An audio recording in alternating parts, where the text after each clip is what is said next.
ഒരു ഇലക്ട്രീഷ്യൻ ആയാലും അല്ലെങ്കിൽ പ്ലംബർ ആയാലും ചെയ്യാൻ പറ്റാത്ത പണികളൊക്കെ നമ്മൾ ചെയ്യേണ്ടി വരും. വേറെ ഒന്നുമില്ല, ഒരു വാട്ടർ ടാങ്ക് ക്ലീൻ ചെയ്യാൻ വലിയ കാര്യമൊന്നുമല്ല. എന്നാലും ചില വീടുകളിൽ പോയി കഴിഞ്ഞാൽ ബാത്റൂമിൻ്റെ ഡോറിൻ്റെ കുറ്റികളൊക്കെ ഉണ്ടാവും, അല്ലെങ്കിൽ ജനലിൻ്റെ ഈ ക്ലാമ്പ് ഇളകി പോകുന്നുണ്ട്, സ്ക്രൂ ഇളകി പോകുന്നുണ്ടാവും, ഒരുപാട് പ്രശ്നങ്ങളുണ്ടാവും നമ്മൾ ഇലക്ട്രീഷ്യന്മാരും പ്ലംബർമാർക്കും. നമ്മൾ ഇല്ല എന്നാണ് എല്ലാവരും പറയുക, അല്ല ചെയ്യില്ല എന്ന് പറയില്ല, ഒക്കെ ചെയ്യാമെന്നേ പറയുള്ളൂ ചിലവർ കേട്ടോ. 50% ആൾക്കാർ ഒക്കെ ചെയ്യാമെന്ന് പറയും, ബാക്കിയുള്ളവർ എന്താ റിസ്ക് എടുക്കേണ്ട ആവശ്യമില്ല വെച്ചിട്ട് ഒഴിവാക്കും. ഇപ്പോൾ ഇവിടെ വാട്ടർ ടാങ്ക് ക്ലീൻ ചെയ്യുന്ന സമയത്ത് ഇവിടുത്തെ സാറ് പറഞ്ഞു ഇതിൻ്റെ അടിഭാഗത്തൊന്ന് ക്ലീൻ ചെയ്യാൻ പറ്റുമോ ചോദിച്ചു. നമുക്ക് ഒരു മടിയില്ല, നമ്മൾ ഓക്കെ എന്ന് പറഞ്ഞു. അപ്പോൾ അത് മൊത്തത്തിലൊന്ന് അടിച്ച് ഉരച്ച് ഒക്കെ സെറ്റാക്കി വെള്ളമൊക്കെ ക്ലീനാക്കി. അവിടെ ഓഗൊക്കെ ഉണ്ടായിരുന്നു, അതൊക്കെ അടഞ്ഞടക്കായിരുന്നു കേട്ടോ. ശരിക്കും പറഞ്ഞാൽ ക്ലീൻ ആക്കിയപ്പോഴാണ് ആ ഭാഗം ഒന്ന് വൃത്തിയായത് കേട്ടോ. ഇത് കുടിരിപ്പ് കഴിഞ്ഞിട്ട് വൃത്തിയാക്കിയില്ല എന്ന് തോന്നുന്നു കണ്ടിട്ട്.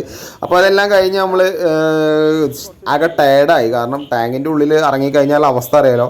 അപ്പോൾ കുറച്ച് വെള്ളം ചോദിച്ചു. നിങ്ങൾ ഉദ്ദേശിക്കുന്ന വെള്ളമല്ല, സാധാ പച്ച വെള്ളമാണ് കേട്ടോ. കുപ്പി കാണുമ്പോൾ പലരും പല തെറ്റിദ്ധാരണയായിട്ട് കമൻറ്റ് ചെയ്യും. അത് ഞാൻ ഇപ്പോൾ തന്നെ പറയാണ്, ഞാൻ ഒരിക്കലും ആൽക്കഹോൾ അഡിക്റ്റ് അല്ല, ഞാൻ വെള്ളം അടിക്കാറില്ല, ഒരു സിഗരറ്റ് പോലും വലിക്കാറില്ല.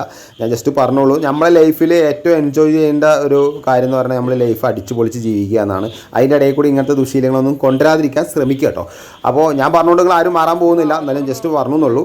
അപ്പോൾ എന്താ വെച്ച് കഴിഞ്ഞാൽ വാട്ടർ ടാങ്ക് ക്ലീൻ ചെയ്ത് എല്ലാം വെള്ളമൊക്കെ സെറ്റാക്കി. അതിൻ്റെ ഇടയിൽ കുറച്ച് കറ പോലത്തെ സാധനം ഉണ്ട്, ഒരിക്കലും പോരുന്നില്ല, കുറേ അരച്ചു നോക്കി. അപ്പോൾ നമ്മൾ അടിഭാഗത്ത് കംപ്ലീറ്റും ക്ലീൻ ആക്കി. അത് കഴിഞ്ഞ് കസ്റ്റമർ നമുക്ക് ചായ തന്നു കേട്ടോ, അടിപൊളി ചായയും അടിപൊളി കടിയും തന്നു. അപ്പോൾ നമ്മുടെ അടുത്ത് വാങ്ങിയ എമൗണ്ട് 1500 രൂപയാണ് കേട്ടോ.